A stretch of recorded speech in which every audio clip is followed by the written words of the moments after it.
let's pour some tea. Welcome to Tech Tea with Tay, my little solo series where I spill what's actually going on in the world of tech hiring. No corporate jargon, just me telling you about the stuff we're all thinking, but no one wants to post about. Well, people get weird with honesty, so that's probably why it's not on LinkedIn. Anyway, I'm Tayla and I work in digital and tech recruitment, which basically means I spend my days talking to candidates, hiring managers, and occasionally calming down panicked teams who can't work out why no one wants their jobs. And today we're talking about that exact same problem. So grab your coffee or wine, I won't judge. So picture this, you've got a role paying 160k plus super. Not bad, right? One day in the office and not a terrible tech stack. You'd think that the devs would be lining up like a Taylor Swift ticket drop, but turns out your inbox is crickets. Well, not all crickets, but crickets for the right people. You've got people in there who are looking for their sponsorships, or you've got people who just aren't right for the role. So I've seen this story hundreds of times, and turns out the actual problem, spoiler alert, it's not the salary. So here's the real tea. Top tech talent these days don't really care only about the money. There's a lot more involved now. Yeah, 160k is nice, but what they really want is clarity, culture, career progression, and a clear role. You miss those four, you'll be ghosted faster than a bad Tinder date. Let's jump into the episode with a few real life examples because honestly, these things happen every single week. It's really not uncommon in today's environment. So number one, your hiring process is a nightmare and it's a complete hot mess. I spoke to a developer a few months ago. He was perfect for a fintech role in Brisbane. Ticked every technical box, which might I add doesn't happen very often, loved the project and even said that the salary was more than fair. But here's the kicker. By the time that the company finally booked in a third round interview, he'd already accepted another job. Why? Because the process took 3.5 weeks just to get to the third round of interviews, where the other company made him an offer after 8 days. I'm sorry, but you can't do that in today's market. The good people go quickly. Speed always wins. Number two, no one actually knows who you are. Your employer brand is non-existent. In today's society where everything is about social media, you need to have some sort of social presence, whether it be LinkedIn, Google, Instagram, TikTok, even Facebook. If a candidate is applying for a company that they have no idea exists, how do they know who the people are behind the brand? Top candidates aren't applying blind. They want to feel who you are, what you're offering, whether it's behind a job ad or a website. I feel like a website should have details on it, whether it's a meet the team page with their photos on it instead of just a generic Shutterstock photo album. You don't have to be Canva or Atlassian, but if candidates can't picture themselves there, you'll lose to a competitor that they can.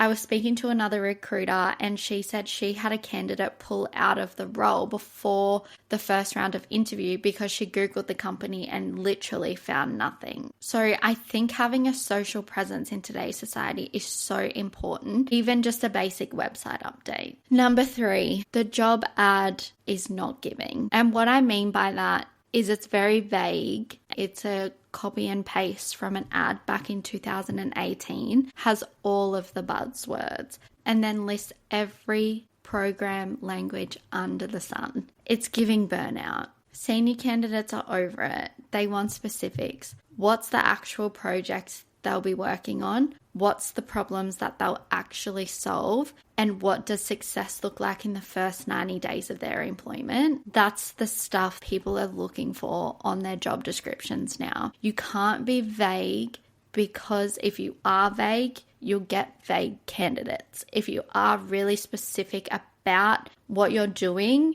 and writing it with intention, you will get the really specific, intentional candidates apply. Number 4, my personal favorite of them all, because we deal with this on a daily basis, the multi-agency circus. What do you mean by that?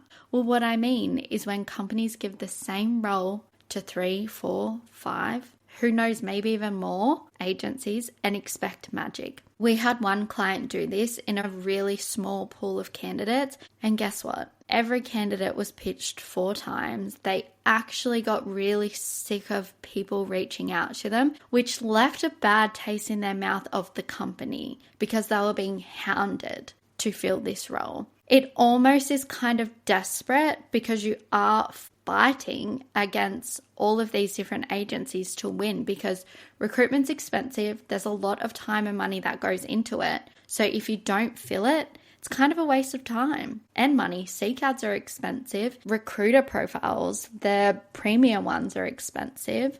It just feels a little bit desperate. And I think if people are really wanting to make a name for themselves, they need to work on exclusivity. So working with one agency at a time, that agency puts in 110% rather than 4 agencies who are putting in 25% of their time because they only have a 25% chance of actually recruiting the role and being successful. When I was speaking to a candidate about this role, she's like, hey, there's been like 4 agencies reach me about this role. It seems a little desperate. And unfortunately it is, but at the end of the day, that is how the client wants to play the game. That's how they're seen in the market. They're seen desperate and a little bit untrustworthy as well. If you can't trust one agency to do a really good job, then is there any point going out to 4 that you don't really know? The end result of that, chaos, wasted times, the roles are still sitting open because everybody gets the ick, because there's so many people working on it,